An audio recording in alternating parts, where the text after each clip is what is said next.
How are you? I'm good. How are you? The other panelists are joining now. Sorry, I think I'm going to have to I'm going to turn off and move people over because I'm in the wrong place.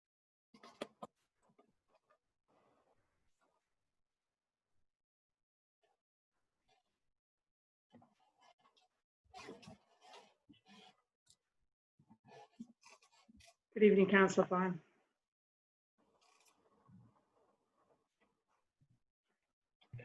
Hello, can you hear me now? Yes, hi, hello. Hi. Good evening, Councillor Right, Jang. too. Hi.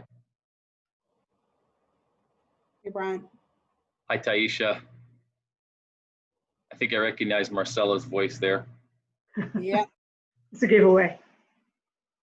And Chair Jang, you're there. He's muted.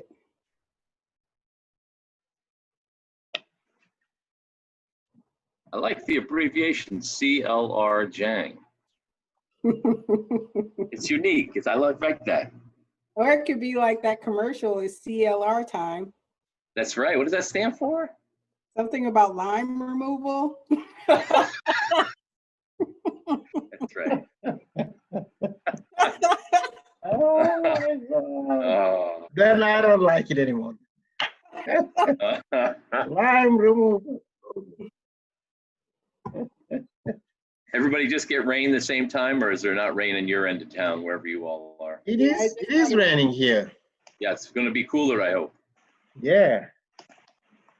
What is Sorry, up guys. with this town? I mean, nobody has air conditioning. I mean, what is going on with this place? Everybody has like a weird accent. It's oh man. Are you with AC, Taisha? Are you with? I had to go buy some AC. It's like this is not okay. I'm not used to this. I'm from Minnesota. Minnesota, we try to keep cool, you know. Yeah. We don't like to be hot in Minnesota. So I don't like to be hot here. So I went and bought an air conditioner. This shit is crazy. The stuff is crazy. Well, in some houses, it's a dispute between the people living in that house. I have a spouse who would prefer to just sweat it out. Yikes.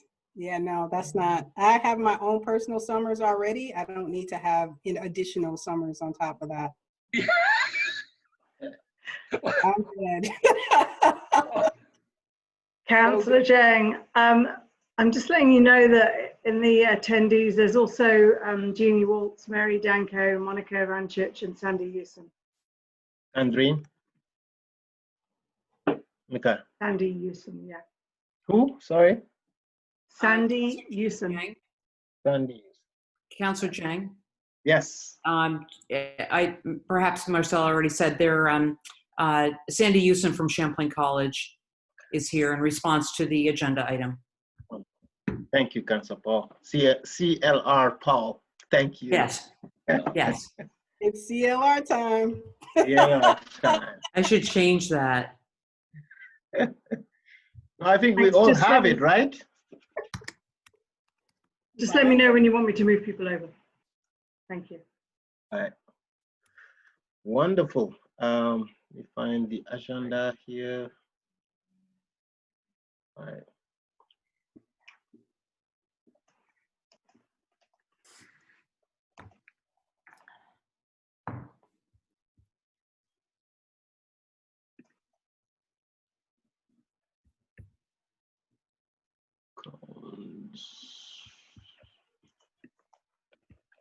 Oh.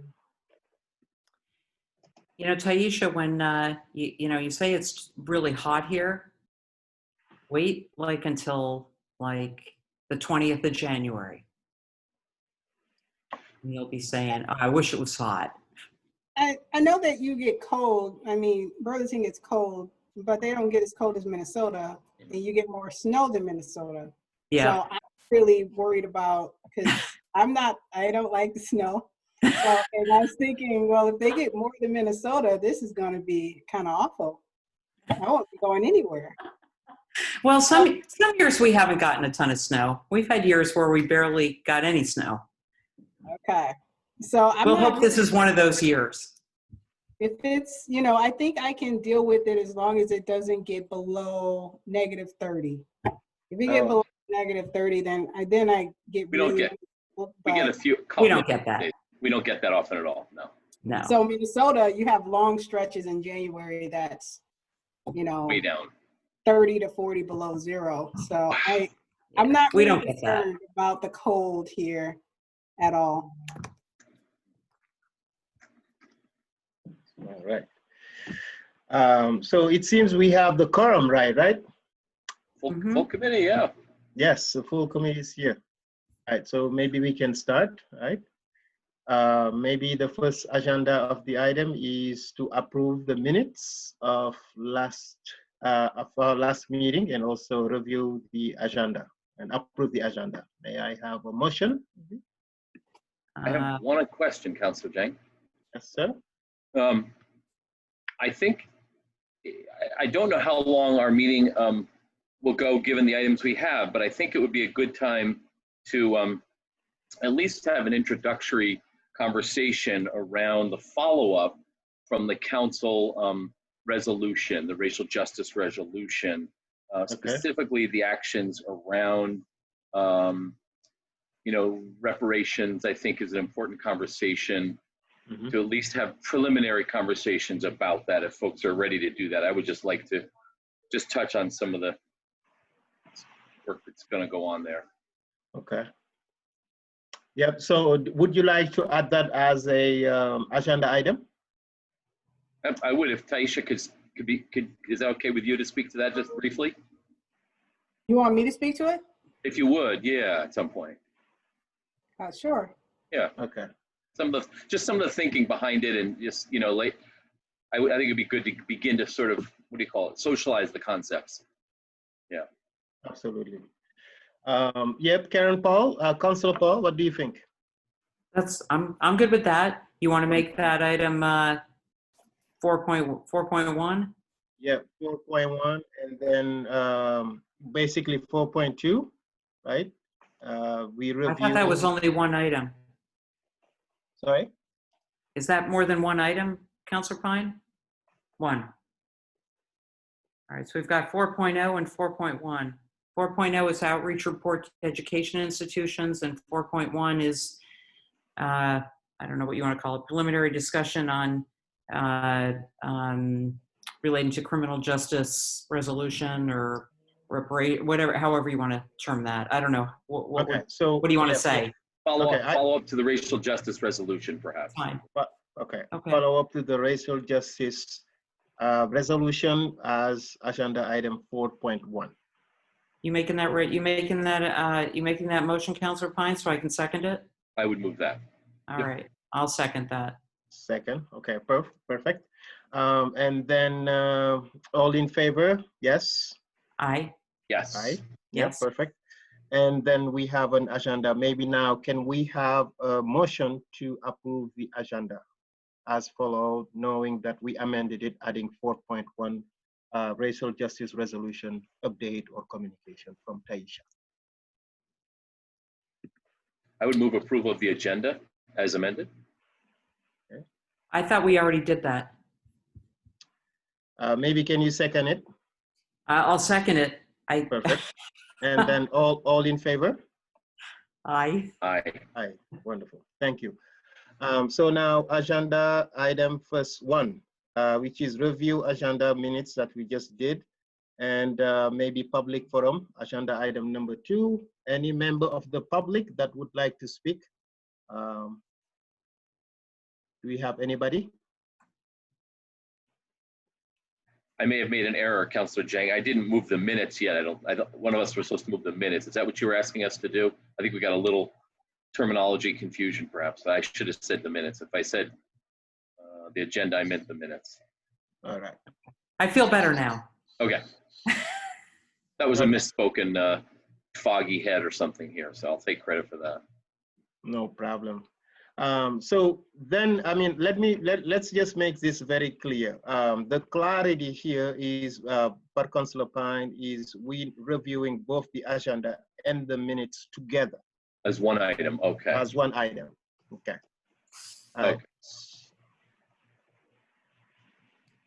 All right, so it seems, and we passed that one. So public forum, any member of the public that would like to speak? 1, 2, and 3.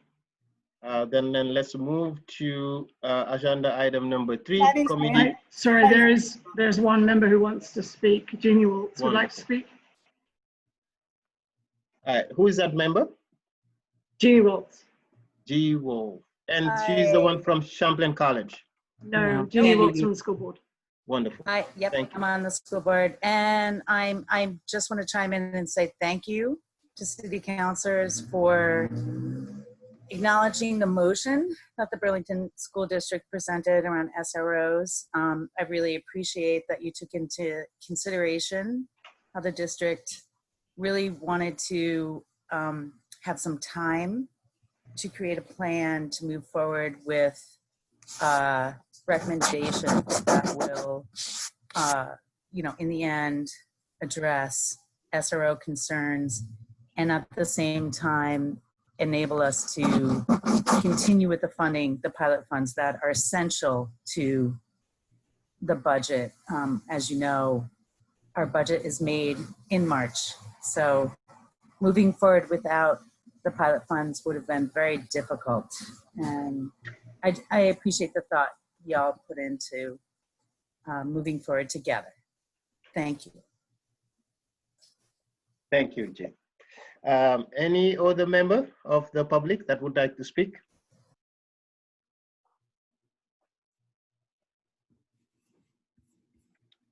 1, 2, 3.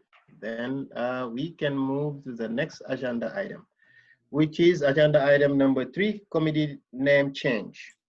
For this one, I think it will be imperative to have Taisha Green talk about this a little bit. Because we've been in communication and she had some concerns about this and also how it relates to her title and also to her position. Maybe the floor is you, Taisha, if you can give us an overview. Thank you, Councilor Jang. Well, I don't ascribe to the terminology of diversity. I think that diversity holds white supremacy culture values. By othering groups, it implies that there is a standard, and that standard is that of whiteness. So if we're going to move towards inclusion and belonging, we can't have standards. So the term diversity is a term that I don't use in my work, and I would prefer not to have a group that I'm associated with using that term either.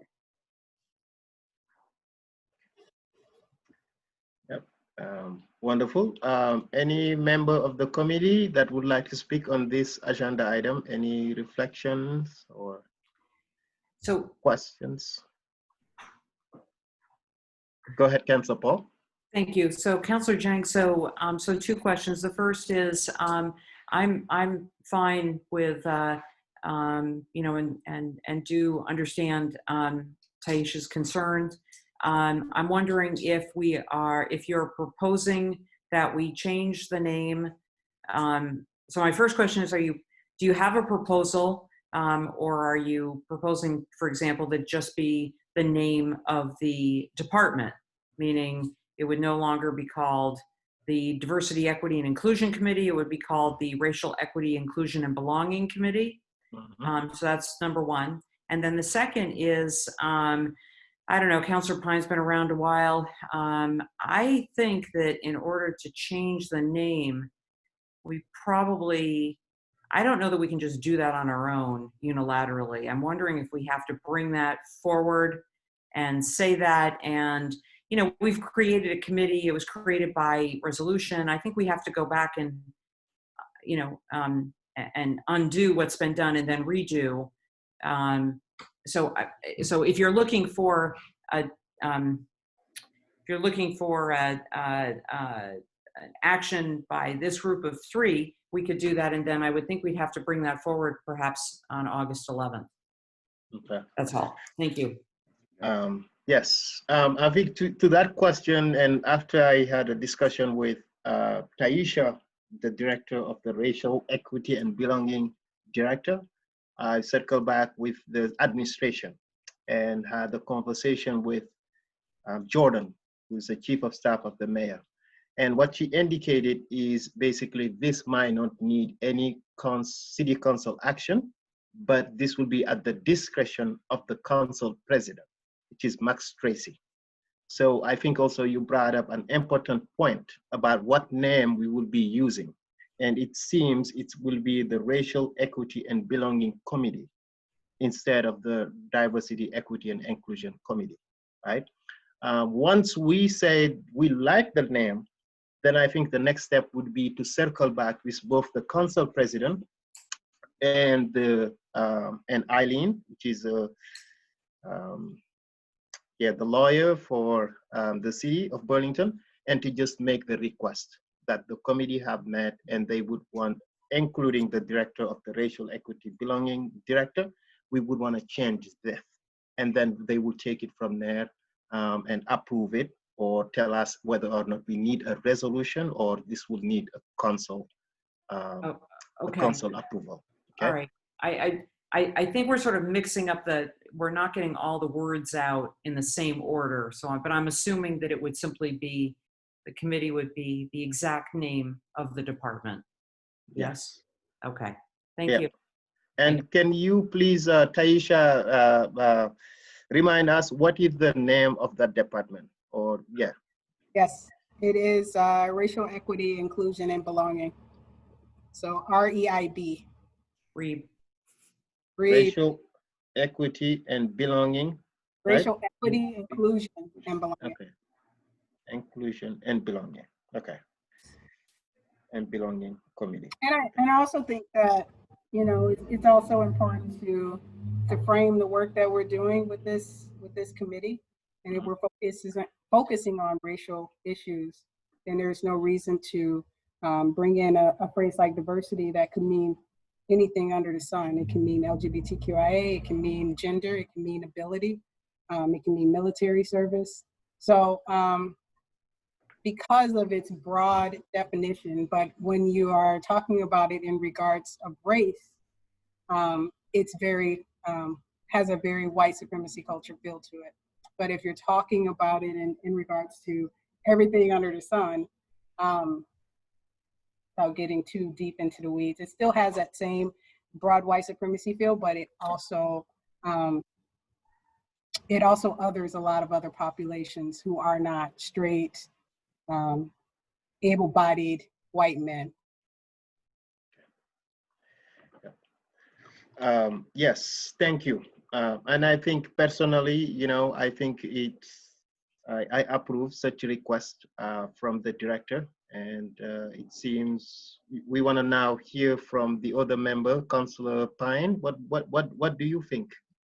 Yeah, I think my introduction to this conversation was a little over a year ago. I attended a conference in Chicago, and a really an accomplished professor by the name of John A. Powell, who actually spells his name with lowercase. He doesn't use uppercase really, because as he said to this, he said, I feel like if we use capitals, we're signifying that we're somehow above something, and I want to just be part of this universe, not sort of above it. So he introduced the concepts that Taisha is speaking about, and I think it was it really it resonated with me, and I think it made a really strong case for the belonging. I think he runs a program at UC Berkeley that is Othering and Belonging Institute. So it's specifically focused on scholarly research in the areas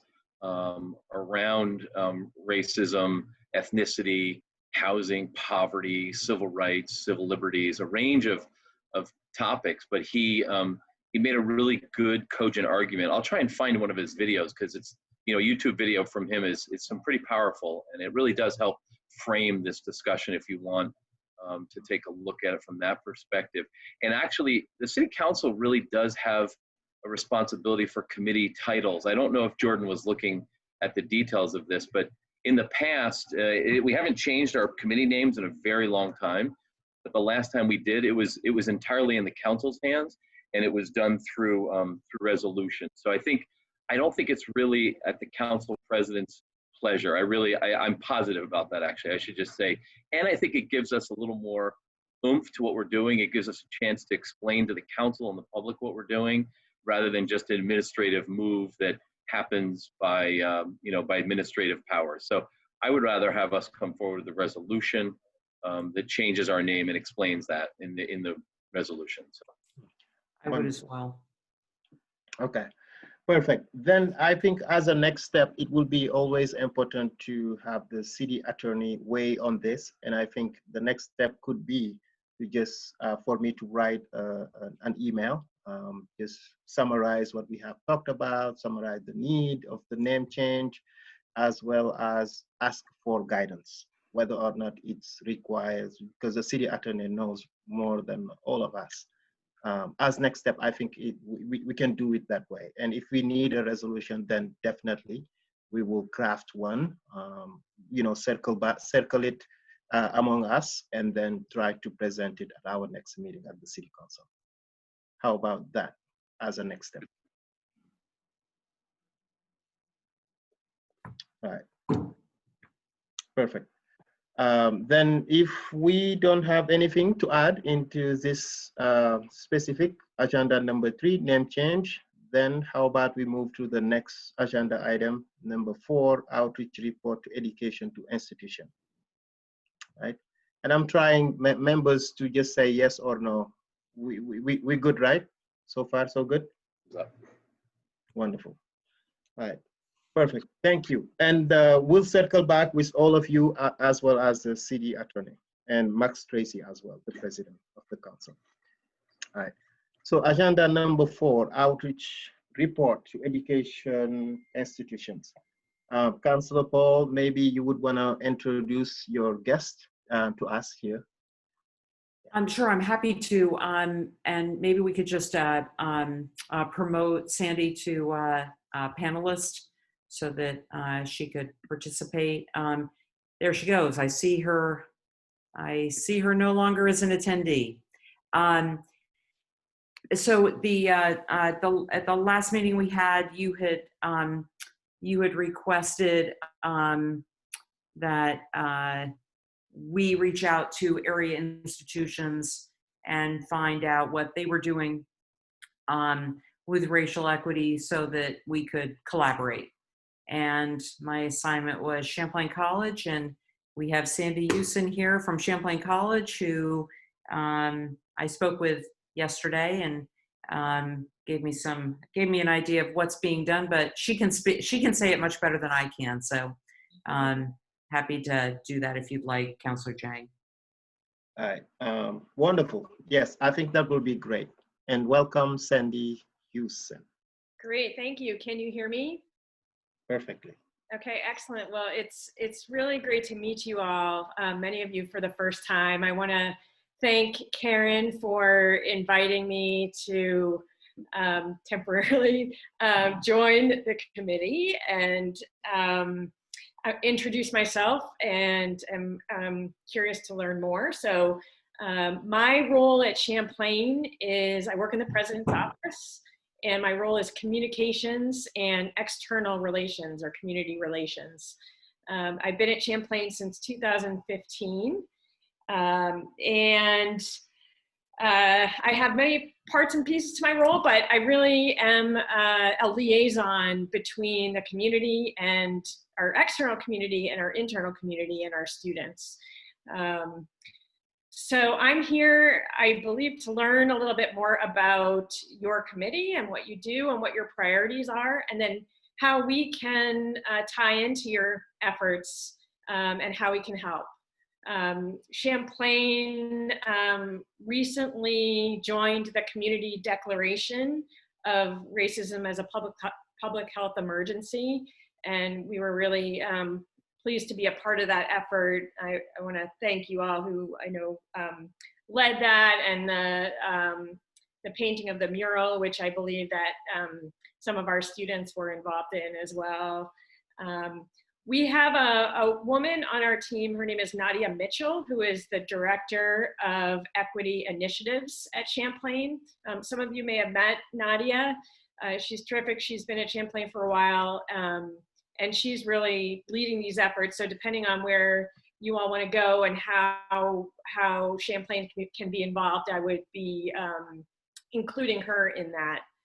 And as part of the declaration, we have committed to actions that Champlain will be taking. I'm happy to run through those, but really I'm just here to learn how we can help and how we can get involved. I think it's, you know, I really was interested by the discussion on language and the term diversity. That's something I'm learning more about, and I think our community would benefit from learning more about too. So that's just, you know, an example of how you all can continue to push us to be a better institution and institutional neighbor and citizen.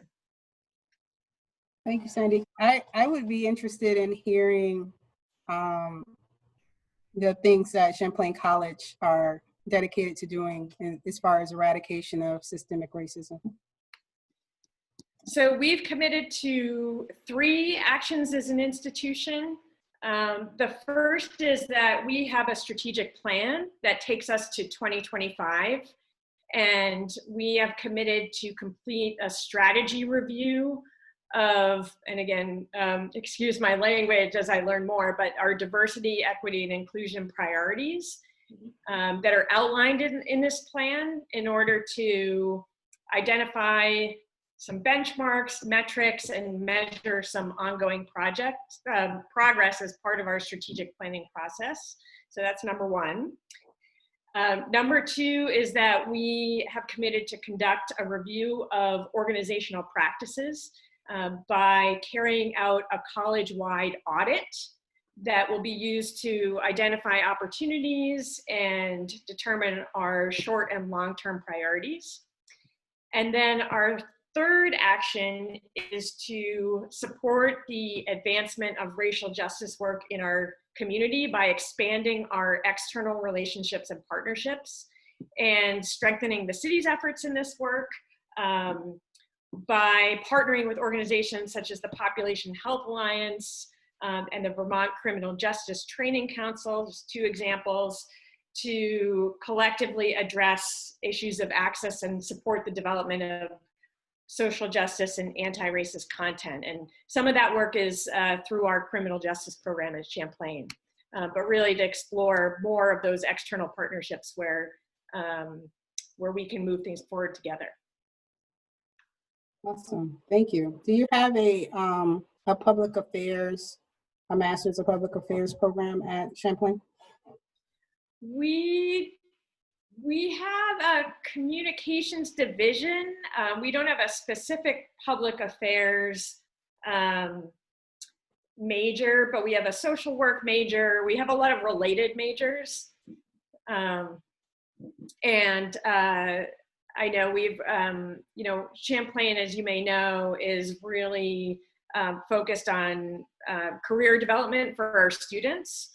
And we are always interested in looking for opportunities for our students to get involved in this work and work that the city's doing. Awesome. Last question, I promise. Yeah, no worries. How many classes across programs do you have that focus on race, racism, anti-racism, or whiteness? I'm not talking about a class devoted to, you know, social justice. I'm not talking about a class that exemplifies or normalize our already normal leaders like Martin Luther King Jr., etc. I'm talking about a class that digs into what race is, how race was constructed, and how it's systemic. Do you have anything across your programs that deal with race specifically? That's a good question. I'm scrambling and writing away. I don't have that answer, but I can certainly look that up for you. And Taisha, we'd be really interested in in connecting and talking more broadly about Champlain's efforts. And I know Nadia has the full scope of that. But I can get back to you with that question. Sounds great. Thank you. Wonderful, and thank you so much for the presentation that you have just done here. I think it's amazing, and was just wondering if your strategic plan for 2025 will include external institutions outside of Champlain College, such as the City of Burlington, maybe Taisha. Is it allowed, for example? Our strategic plan for 2025? Yes, I mean, we are in and of the community. So, you know, our students are working in the community. Many of our professors are working in, you know, roles in the community and bringing that experience to the college. So I'm not sure specifically what you'd be looking for, but yeah, definitely our external community is an integral part of our plans and how we can contribute Champlain's strengths to making our whole community stronger. Yeah. So my point is, usually when we talk about a strategic plan, it is specific to the organization itself, and basically the staff, the faculty, the boards, the students themselves. And was just wondering if it's in your plan to invite others, because strategic plan is basically just having couple objectives, you know, that you would want to implement before 2025 or starting 2025. And sometimes it's just done internally, but was just wondering if you can invite such as Taisha or members of UVM, you know, let's even say property owners, if it's part of being more inclusive outside of the institution itself. And are you talking about the development of the plan and involving community members in the plan's development? You can call it that way, yes. Okay. Yeah, actually, the development of our 2025 plan has been a multi-year process. Okay. And we kicked it off with an event we called the Community Conversation. We had it in the Champlain Valley Expo, and we invited a cross-section of internal and external community members. So it was, you know, our students, faculty, staff, our trustees, and also our neighbors and members of our external community, organizations in our community. We really wanted to get a number of voices across the spectrum as we put the beginnings of the plan together. So yeah, we have involved the external community from the get-go. Wonderful. Thank you for the clarification, because it seems in the beginning, based on when you were talking, you said one of the objective based on the declaration, you wanted to do a strategic plan by 2025. You know, that's how I understood it. Right. This is new, but this has been, you know, on the work since before that. Right. Our previous plan extended through 2020. Okay. And so knowing that plan was coming to a close, a couple of years ago, we started the strategic planning process again. We created a strategic planning framework, and now our new President Benjamin Akande, is taking that framework, and we have a series of work streams that will involve updating that framework for the landscape that we're in right now, including our global pandemic, and how we take that forward. So we're still in that process, but the framework is in place now, and some of that can be found on our website. Wonderful, thank you. So, I mean, you also asked one question, and the question was specific to what are the goals of this committee itself. I think which is a great, wonderful question. And at our first meeting, which took place maybe 2 months ago, we prioritized looking into the City of Burlington diversity and equity inclusion strategic plan. I think that's how it's called, and it has a couple of recommendations. And as a committee, we wanted to start to pick some of those recommendations and try to implement them. Basically, one example could be to diversify the city of Burlington, the staff, and how do we get there? That was our main priority. But in between, so many things happened and so many great things that are not part of that strategic plan. And some of them you alluded to just now, the raising of the Black Lives Matter flag, the painting of the mural, the declaration of racism as a strategy. All of those were not included in it, but they knew. But I think it's still, we need to still find a way for this committee to look into the implementation. And I think Councillor Pine just asked a great question in amending the agenda and having Taisha, the director, to talk about what the reparation would look like. Basically, we are playing a role of making sure that everything we're saying in paper are implemented. That's the basic framework for this. And also, this committee is very new. We're figuring it out as we go. And also, but I'm confident that it will do great, wonderful things, since we have now a director, a wonderful director who's been doing great work behind the scene. And just wanted to add also, I know Nadia Mitchell very well. She's a constituent of mine. She's amazing, a very long-term friend, a basketball player, very involved. And we would wanna welcome her here one day to talk more about her work and how we can collaborate as we move forward. I look forward to that. And I didn't know she played basketball. That's good to know. She did play basketball almost professionally. Yeah. Wow. Yes. Amazing. Yeah. Many talents. Many talents. Many talents. Yes. And yes, so maybe all the members of the committee, would you want to add anything or questions? No, I just appreciate Sandy being here, and she's a great resource because she has really dialed into what's going on at Champlain College. And if there are things that we can collaborate on, they're a great neighbor. They're literally right in the middle of Ward 6, and very responsive neighbor, and I know would want to work with us. And didn't realize that you were a close personal friend of Nadia's, Councillor Jang, but that's great. And I'm sure that she would be happy to join us perhaps for the next meeting. Yeah. Definitely. And I just want to thank you again for all you're doing. We have a shared interest in a strong Burlington, and a Burlington where our students can come and see themselves and feel welcome, and that's really important to us. So thanks for all your efforts. Wonderful.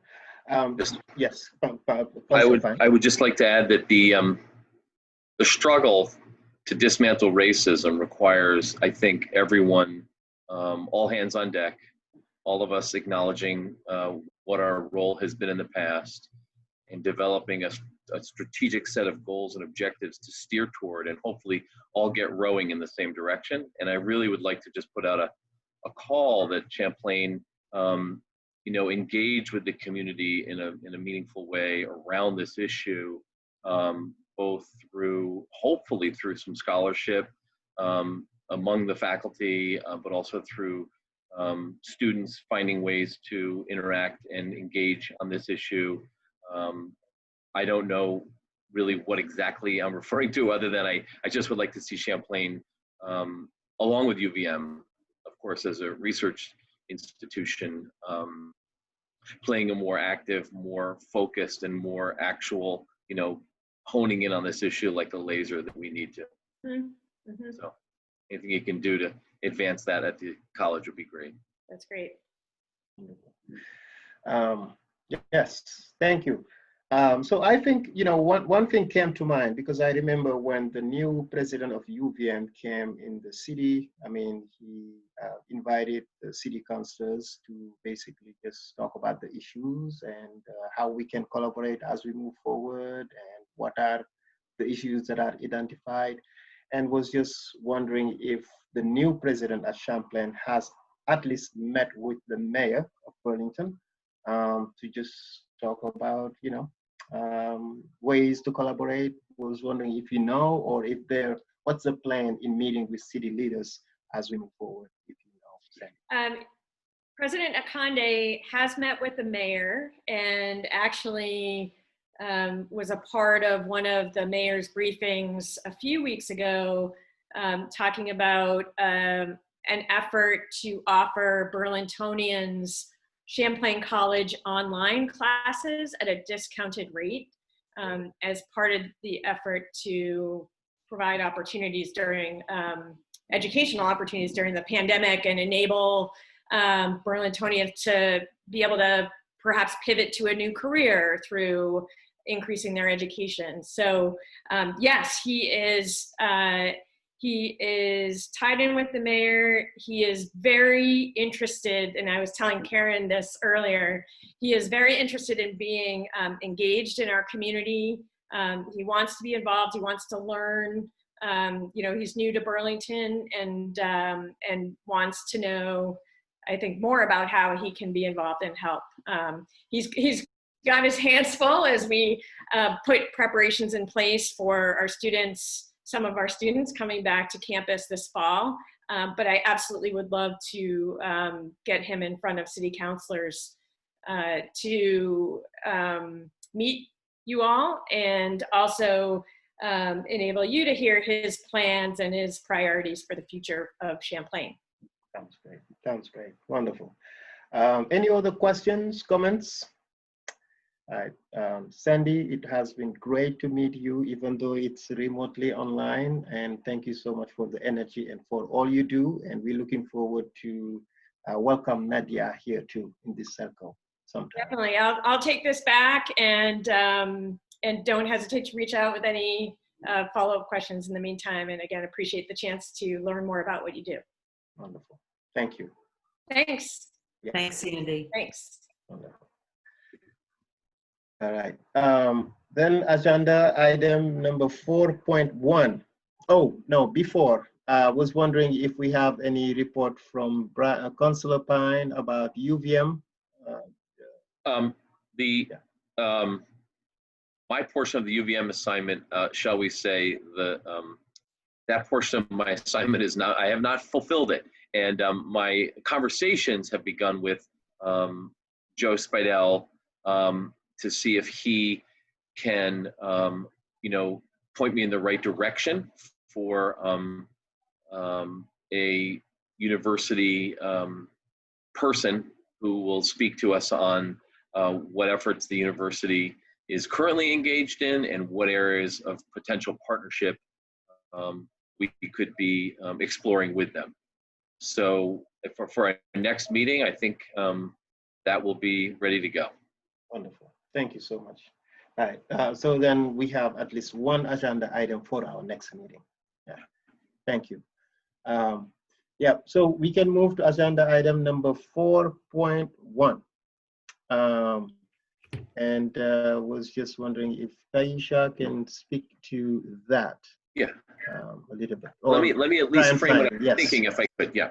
Right, yeah. We have in our resolution some specific action around the issue of, what was our role as a state and as a city around chattel slavery, and what do we as a community acknowledge? How do we apologize and make amends? And it's broadly speaking, it's reparations is the term. But I was hoping maybe Taisha could give us a little context for how this conversation has evolved in other places. Give us a little background, just give us a little more education on, I guess is really all I was hoping for. And I did put her on the spot. I didn't ask in advance, so my apologies. If you don't feel like this is a good night to do it, I'll understand. Okay. Education, let me think here. So Well, reparations has been discussed in Congress since the passing of civil rights legislation. I think there was also some reparations discussions during that time, during the 60s. Most recently, Ta-Nehisi Coates prepared his resolution to the United States House of Representatives, along with New Jersey. Cory Booker. Cory Booker, thank you. And so that is called HR 40, and that has been sitting in the Senate for a while. I want to say it's been a year, but it could be longer. Mitch McConnell has said that, you know, we've had a Black president, so we don't need reparations. So, and I think that's where it stands right now. I'm not sure if the Senate will pick that up or not, even though it's just a study of reparations. It's not, you know, saying, hey, we're about to give all Black Americans, you know, trillions of dollars. That might be the case. That might be what comes out of the study that says, okay, you owe Black descendants of slaves this amount of money. And I think for Burlington and for Vermont, it's about what happened here and an overall picture as well. So what happened in the country, but specifically, what was Burlington and Vermont's role in perpetuating slavery or allowing it or being a part of it, whether they were part of it in secret or whether it was a well-known thing. When I first got here, I was I thought it was really weird. This Ethan Allen thing was so strange to me. I heard of Ethan Allen. I thought he made furniture or something. I've seen Ethan Allen stores in Minnesota. But, you know, and just seeing streets and areas named after him, I did a quick Google search just to find out who he was and found out that his daughter had brought slaves here and stayed at the homestead with her slaves. I didn't go further than that, but I think a deeper dive will probably show that Ethan Allen himself has some part in the slave trade. So that's going to be big for Burlington because Burlington is going to have to deal with the fact that they have worshiped this man for a very long time, naming streets and such after him when he had a part to do with owning human beings. And there is no benevolent slave owner. There's no such thing as that. So that's like a broad overview of what I think the city of Burlington needs to do and to try to reckon with, especially now in the period that we're in, where there's a racial reckoning and a racial awakening.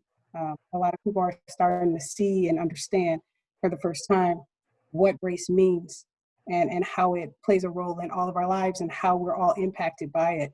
One of the things that I hope comes out of this is that white people understand that they're racialized too. So it's not just Black and brown people who've been racialized, white people have been racialized, and it has meaning.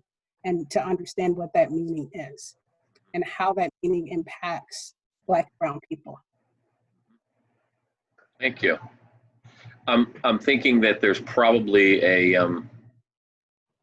I think it was, we've talked about this a little bit, but I know Asheville passed something recently as a city council. I don't know if other cities have taken this on, but are you familiar with other places that are having this debate that you're aware of? Yeah, there are a lot of cities around the country who are now engaging in this debate. Asheville was the first one to actually, you know, have their council vote on it and pass it. I don't think that Asheville studied the reparations though. I don't think they studied what the impact on the Black community is as far as slavery goes. I think they just used it as a foregone conclusion and said, okay, we know that there's slavery. We know that there's impacts. So we know we need to apologize. We know we need to do X, Y, Z. I don't think that their reparations comes in a form of like a financial gain per se, but they are at least doing something to recognize the impact on their Black community. And I think the piece that I read about Asheville, which is different, but yet there's a similarity, there's a parallel, is what motivates some of the organizers in Asheville was the fact that in the 60s, as with cities across the country, the government basically, well, through the voters as well, but the government proposed urban renewal projects, which displaced entire neighborhoods. And in Asheville, they had a real focus on a particularly, basically a Black neighborhood in Asheville was essentially knocked down in order for them to engage in what they called urban renewal, but it's since been called urban removal because it removed communities and people and neighborhoods.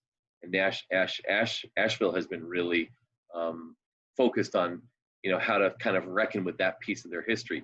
We did that in Burlington, and we displaced largely an Italian, some other ethnic groups as well. There was actually a fairly large Irish, there were Syrian families, there were Greek families, basically ethnically very, heterogeneous group of community members who were displaced from our city. It's an 8-block area of the downtown. The City Place project is almost in the epicenter, or part of it is anyway, of that area. So we have a history with that as well, but not towards a Black community that was, that was quite small in Burlington at the time. But nonetheless, our history is definitely, I think, tarnished with that part of our past as well, the way we treated people who were among our community at the time and were basically displaced. Right. In Minnesota, in St. Paul, in order to put up Interstate 94, which I think I rode almost all the way here, if not like really close to New York, 94 East. And so they went through a Black neighborhood called Rondo, and they split that neighborhood in half and displaced a lot of Black people. And St. Paul are still trying to deal with that.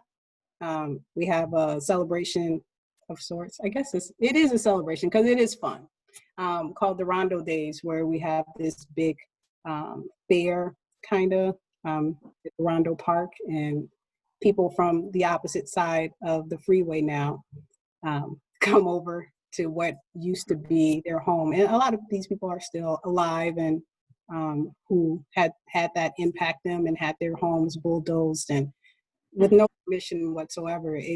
The government came in and said, hey, we want your house. They said no, and they took it anyway to make this freeway. So I do know about that, have seen the impacts of that when that happens. Right now in Minneapolis, they're doing a 35W project. They started it about a year ago, and they displaced a lot of Black and Asian people by expanding that freeway to be 6 lanes instead of 3 on both sides. So they want it to be 6 lanes on both sides instead of 3 lanes on both sides. In order to do that, they had to tear down a lot of communities. And so even now, currently, in this century, they're still doing the same thing. So, yeah. Yeah, well, this conversation I think will be interesting because we will look both back and we will look forward in this conversation, because only way we can really look forward is to know what happened before. So I welcome that conversation and look forward to working with you, Taisha, and the rest of this committee on this. Thank you, Brian. Councillor Paul, any questions? No, not at this time. Wonderful. So I have a couple, and I think the first question is maybe to clarify, we are not talking, the resolution, it was not talking about reparation, but rather apology, right? We apologize. No, we're talking about both. Both of them. Okay. Yeah.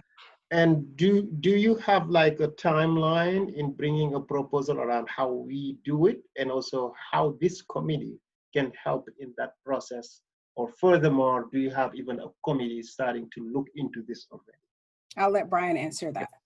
Yeah, there is some conversation that's already, it's very initial conversations around a council resolution that would lay out a process that would probably include something along, the idea is it would include a task force with a very specific charge of the task force to do a certain set of things to come up with basically a proposal back to the council on how to move forward.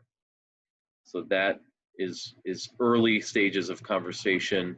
I think everyone will be included as it moves along, but it's probably by I don't know if it'll be as soon as August 10th. I'm looking up at my calendar, or if it'll be at the following August meeting. But it'll come up hopefully this next month.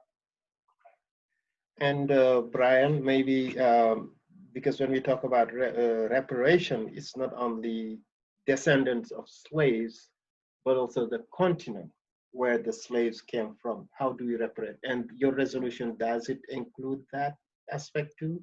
It doesn't get into that level of detail, Councilor Jang, but that is definitely, it is a part of the conversation, I think, is,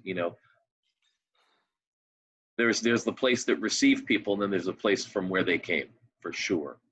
But I think that's a level of detail that it hasn't, none of the conversation has gotten into that level of detail, for sure. There is someone who, I don't have his name right now, but I read something recently by him. He's really an authority on this topic, and he really does strongly support HR 40 that Taisha referred to, because he makes the case that if each state and each locality does this, it's an important piece of work to do, but it doesn't replace the need for a broad, nationwide decision and conversation on this, because as a country, everything we've achieved has been on the heels and on the backs of that part of our history. And so rather than having piecemeal approaches city by city, in the end, we really do need the federal government to deal with this. But in the meantime, since they're not, we have, as a local community, have to do something in that direction. So that's sort of the advocacy of position is, this requires a federal, national response, but in the meantime, locally, we have to grapple with it. I have, Councilor Jang, a peer-reviewed paper that, well, it's going through a peer review process right now. Well, I have several, but one of them is about reparations. And I am specifically dealing with the argument that should reparations be only for descendants of slaves, or should reparations be for all Black people who reside in the United States? So I'm basically taking both of those arguments, making them very, very strong on both sides, and then landing somewhere else, well, landing with one of them at the end of the paper. So the thing is that all Black people in this country, regardless of if they're new to this country or if they descended from slaves, go through the same amount of discrimination, go through the same amount of racism, go through the same amount of systemic racism. There's no difference there as far as that. But one of the big differences is that they don't have the legacy, only the descendants of slaves have the legacy of their ancestors pretty much building this country for free. And then, as a thank you, being tortured, traumatized, beaten, raped, etc., and not given what is due to them. So in my perspective, like I said, I can see an argument for both. But I think that if reparations means, an apology for something, and if we're going to go back to chattel slavery and saying you have to repair what happened during chattel slavery, you can only use the descendants of slaves for that argument. But if you're going to start, let's say after slavery, let's say after Reconstruction, because that's, we have to start after Reconstruction. So let's start in 1925. We say, okay, we're going to start at 1925, and we're going to include all of the people, Black people who have been here since 1925. Then you're still leaving out a really big part of Black people who migrated here from the continent of Africa in the 80s and 90s and the 2000s. So regardless, we're still going to leave people out of the reparations discussion. I think that because it's a reparations discussion and not just an apology discussion, it has to focus on chattel slavery. Never heard of that term, chattel slavery. What is it? Chattel? Chattel means you actually you own it. It means ownership of something that is property, but not land property, but actual property that you can take with you, and so chattel would be a car loan. Chattel would be a loan for an RV. This is terrible, but this is what chattel is. Chattel, the things you own and you can get a loan for usually. It's still used. Yeah, it is, absolutely. Okay. Chattel lending is a common term. And in slavery, there were actually like mortgages for slaves, like Exactly, on heads.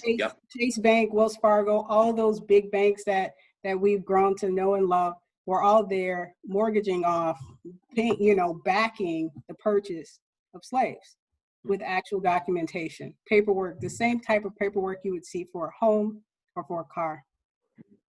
Yeah. The other thing, maybe it's just a comment, and I'm thinking about how reparation would be. And from a municipal standpoint, not even a statewide standpoint.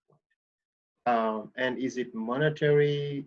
And also the mechanism in which we will create to reparate, But I look definitely forward to reading that resolution. And I believe that you all were here, definitely, I'm the newest here, when ECHO had the race. They had a theme one time. It was around 2010. And I remember Dan Ballon was here. And that's when I learned that there were actually white slaves. When we talk about slavery, yeah. How do you know? There were white indentured servants. Right, exactly. Actually got land and money after they got done with their indentured servitude. They were never beaten. They were never raped. They chose to come here. In order to get their citizenship here, they had to work for people who were already here. After they were done paying that debt, they were afforded land, property, and guess what else? Slaves. So no, there was no white slavery, ever. Not in this country. Maybe in the Roman times or whatever, the biblical times, maybe. But there were no white slaves in America. That's interesting. And I remember they were even, but the way you explained it here, was different from my understanding back then.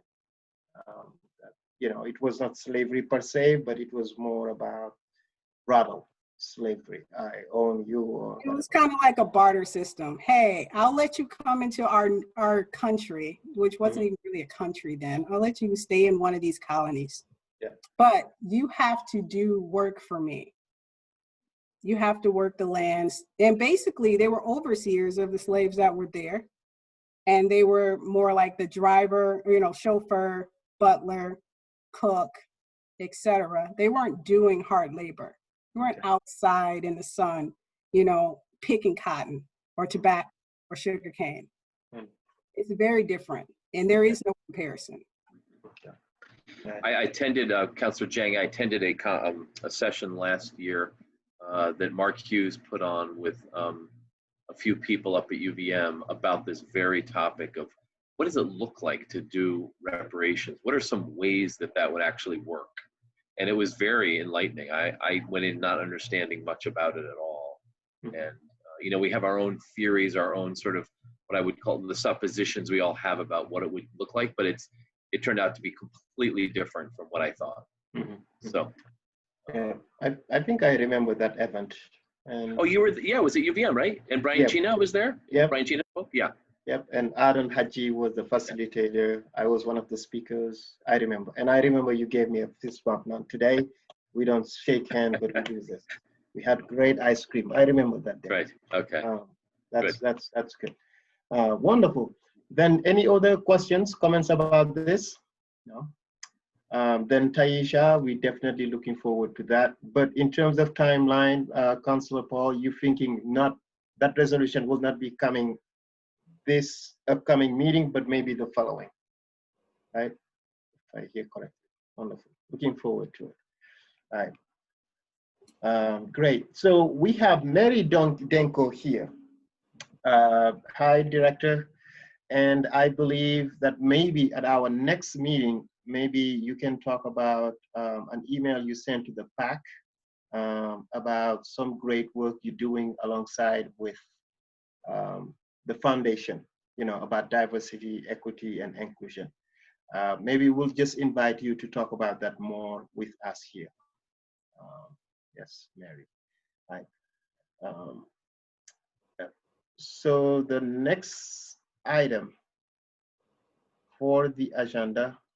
Looks like Mary has unmuted herself. I think she has something she wants to say. Yes, Hi, Mary. Mary. Oh, hi. Yeah, actually, Marcella unmuted me. Yeah, I'm just kind of listening, trying to understand. I reached out to Taisha. I know the Library Commission wants to do some work, but she's been super, super busy. And so I'm trying to just do some pre-work for her, and hopefully we'll have some reports. So thank you for letting me listen in. This has been really, really instructive and helpful. Pleasure. Wonderful. Thank you. So before maybe we go to the next agenda item, I was just wondering if we can again revisit the strategic plan, and as committee members, just outline what we think we can achieve,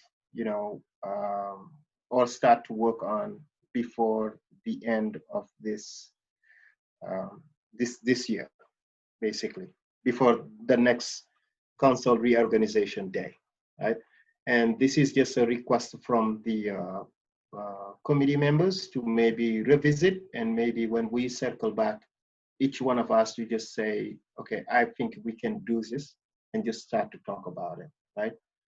And then from there, I think with Taisha's leadership, we should be able to implement and see how it's going to look like when we talk about the departments that we have in the city.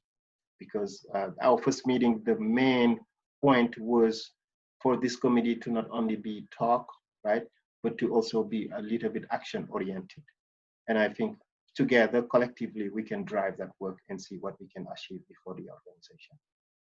But also wanted to say a particular thank you to both Councillor Paul and Councillor Pine, one for the work around the removal of Everyone Loves the Parade mural, and the second one, Councillor Paul, about the mural, the Black Lives Matter mural on Main Street.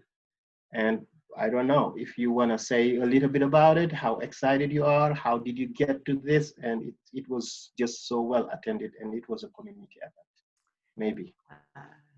It was unanimously supported by the city council. It was, despite the fact that it was probably will go down as the hottest day of the year, hottest day of 2020. I think it got up to 95. It was still phenomenally well attended, and I actually heard from a number of people after that they were pretty bummed out that they were out of town and weren't able to make it. But there were about 350 or so people that came,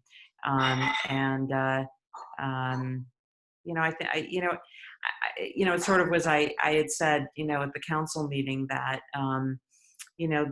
street murals and street painting.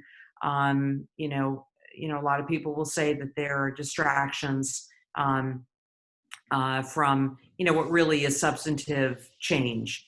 And I think I would tend to agree with that if that was all we were doing.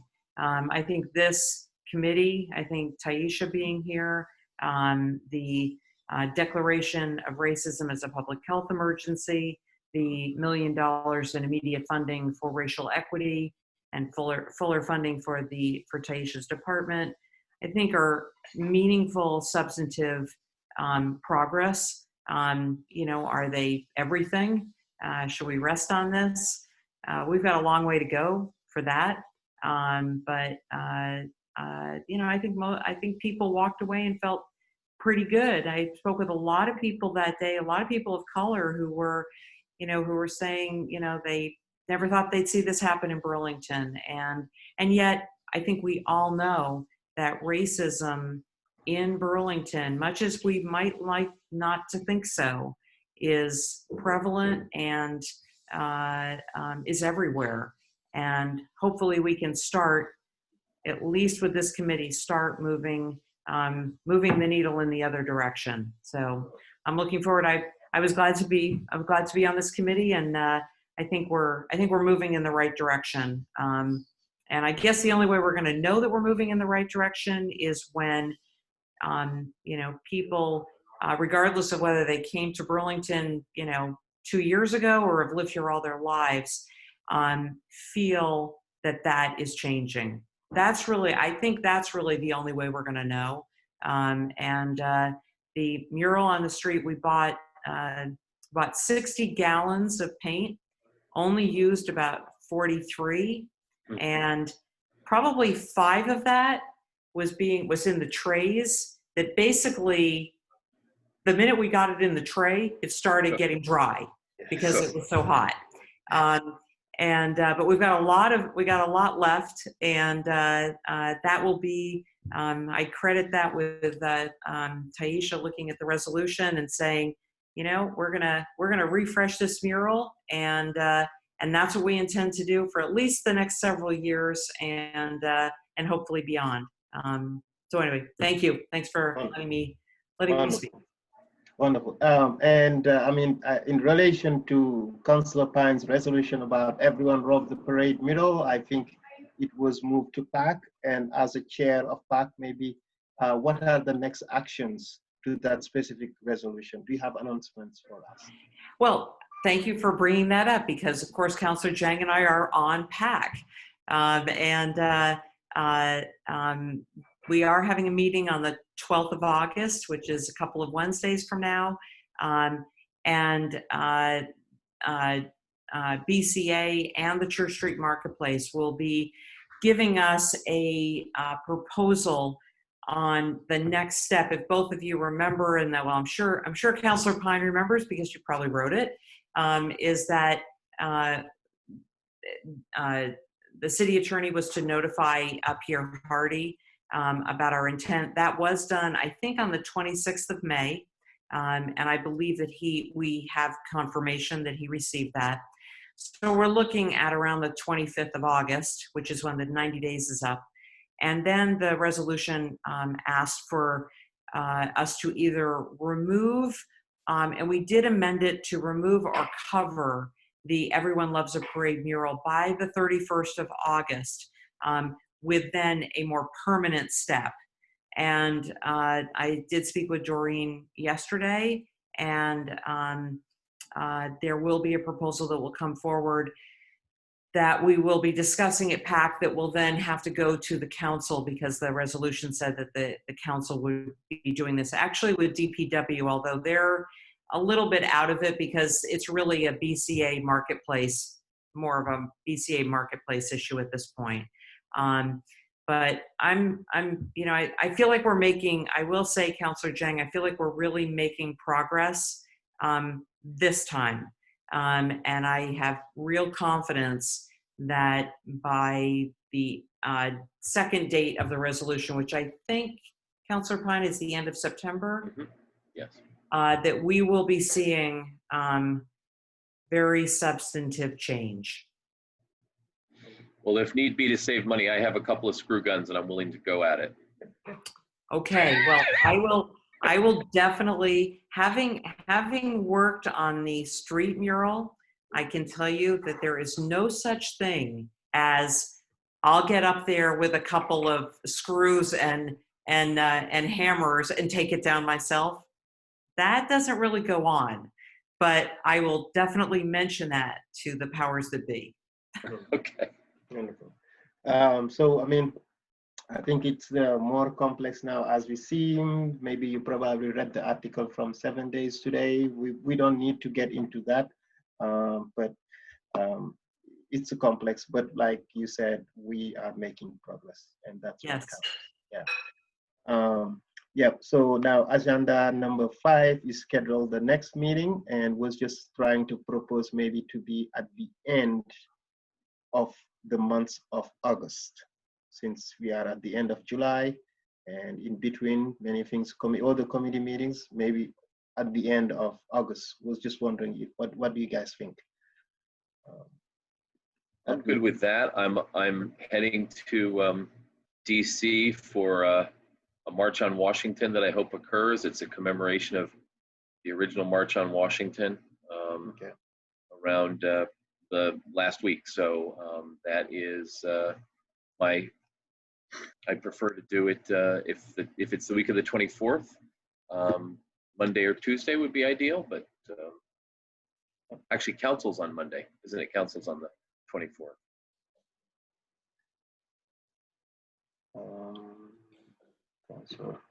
So, Yeah, so are you and- saying that you'd prefer it not be that week? No, to be that week, if To we be can. that week, so That week. 25th, 26th, 27th? Yes.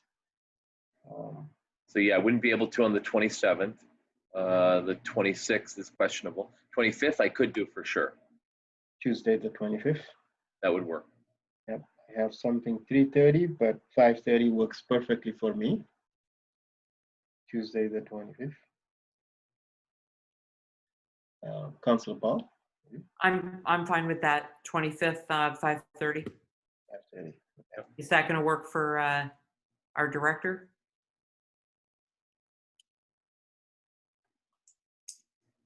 I'm looking.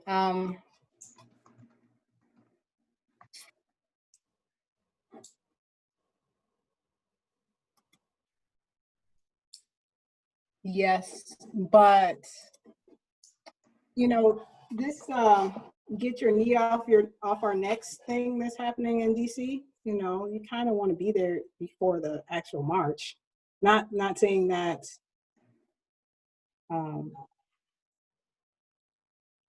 Yeah, 25th should work. Okay. That's on the 28th, and it should work. Wonderful. So you're going to DC too, right, Taisha? I want to, yeah. I want to. Yeah, we'll be there. This is it's historic. You know, Yes. you kind of have to do it. Yes. Great. Wonderful. Then yes, we have a meeting then on the 25th at 5:30 of August. All right. Perfect. All right. Then in terms of next step, I'll follow up with the city attorney, council president, member of this committee about the name change. You know, in an email before the end of the day of Friday. And also in between, we will circle back to just talk about the agenda. But I'll propose a couple of things. Some of them we talked about, and then we go from there. And I will contact UVM to confirm some attendance from UVM. And if Taisha or anyone knows who would be the best person from UVM on this topic, it would be helpful because there are departments that work on these issues, but I want to really be focused not on sort of student-related issues of diversity, if you will, but really on what they're doing around dismantling racism. Okay. And I don't know who that is yet. Yeah. It'd probably be Wanda Heading Grant. Wanda, yeah, that came to mind. And also the person who, I forgot his name. Paul Yoon. Who? Paul Yoon. Paul Hugh, probably. And he did a hunger strike when things were not moving very well. I forgot his name completely. But we'll think too. We'll try to think. Or Sherwood Smith. Yes. Sherwood Smith too would be amazing to bring on board. Yeah. All right. Any other item? Any other comments, talk? Anything else? No. But thank you to Marcella also for all the great work you do in the back, inviting people. Thank you so much. Yes, really appreciate that. Right. So maybe the last agenda item, adjournment. Can we have a at 6? I move to adjourn and eat dinner. 49. Yep. Second. Second. Second. All right. So we adjourn at 6:49 p.m. Thank you all so much. Thank you. Enjoy the rest of this summer. Thank You too, boss. you. Thank you. Thank you, Taisha. Bye. No problem. Thank you. All right.